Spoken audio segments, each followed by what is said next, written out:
வணக்கம் நண்பர்களே. பெண் என்பவள் பிறப்பதில்லை, உருவாக்கப்படுகிறாள்.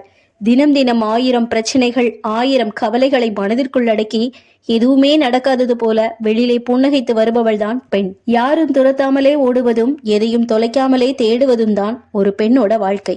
பொதுவா குடும்பம் அப்படினாலே அங்க ஒரு பெண் இல்லாம இருக்க முடியாது. பெண்கள் தான் ஒரு குடும்பத்தையே நடத்துறவங்க. பெண் என்பவள் ஒரு விடுகதை. அவளை புரிந்து கொள்வது அவ்வளவு சுலபமில்லை. ஆனா இந்த பெண்களோட எல்லைகள் என்பது பெரும்பாலும் அவளை சுற்றி இருப்பவர்களால் மட்டுமே நிர்ணயிக்கப்படுகிறது. பெரும்பாலும் ஆண்கள் திருமணம் செய்ய ஆசைப்படுவது அழகான பெண்களை தான். ஒரு அழகான பெண் தன்னோட வாழ்க்கையே அழகாக மாற்றுவாள் அப்படின்னு நினைக்கிறது தான் இதற்கு காரணம். அழகான பெண் மட்டுமல்ல, குணமான பெண் அமைந்தால் மட்டுமே வாழ்க்கை அழகு என்பது அவனுக்கு புரிவதில்லை. தள்ளி நின்று பார்த்தால் பெண்களின் நிறம் மட்டுமே அழகாக தெரியும். பழகும்போதுதான் தெரியும் அழகு என்பது அவளது நிறம் அல்ல, அவளது உண்மையான அழகு என்பது அவளது அன்பு என்று. பெண்களின் அளவு கடந்த அன்பினால்தான் சமையல் என்பது கைப்பக்குவமாக மாறுகிறது. பெண்களின் சமையலை கைப்பக்குவம் என்று சொல்லும் ஆண்களுக்கு பெரும்பாலும் தெரிவதில்லை பெண்களோட இன்னொரு உலகம் பற்றி. தெரிஞ்சுக்கலாம் வாங்க. அதுக்கு முன்னாடி ஒரு லைக்கை போட்டு சேனலை சப்ஸ்கிரைப் பண்ணிக்கோங்க. பெரும்பாலும் பெண்கள் பசித்தாலும் சமைக்க வேண்டும், பசிக்கவில்லை என்றாலும் சமைக்க வேண்டும். உடம்பு நல்லா இருந்தாலும் சமைக்கணும், உடம்பு நல்லா இல்லை என்றாலும் சமைக்க வேண்டும். வீட்டில் இருந்தாலும் சமைக்க வேண்டும், விருந்துக்கு போனாலும் சமைக்க வேண்டும். லீவில் இருந்தாலும் சமைக்க வேண்டும், லீவே இல்லை என்றாலும் சமைக்க வேண்டும். பண்டிகை என்றாலும் சமைக்கணும், பண்டிகை இல்லை என்றாலும் சமைக்கணும். எப்படி இருந்தாலும் என்ன நடந்தாலும் சமைச்சே ஆக வேண்டும் என்ற கட்டாயத்தில் இன்றைய பெண்கள். இளவரசியாயிருக்கும் வரைதான் இன்பங்கள் எல்லாம் இவளுக்கு. ராணி ஆன பின் எல்லாம் மன போராட்டங்கள் தான். இதுதாங்க பெண்களோட நிலை. இதனாலதான் திருமதியான மங்கைகளுக்கு மட்டுமே தெரியும் தாய் வீடு என்றுமே சொர்க்கம் என்று.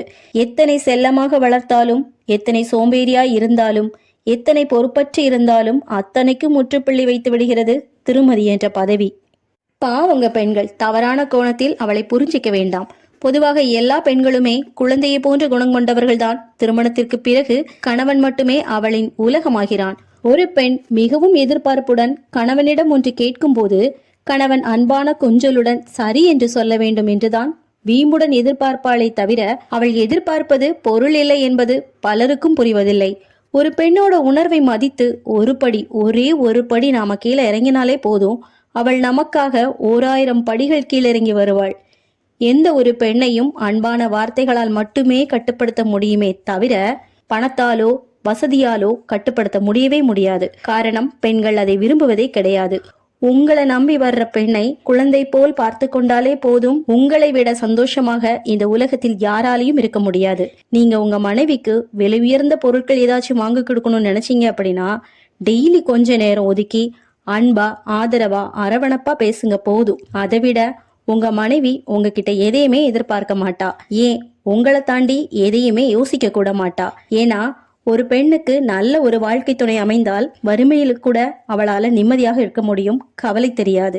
அமையவில்லை என்றால் வசதி இருந்தாலும் மகிழ்ச்சி இருக்காது.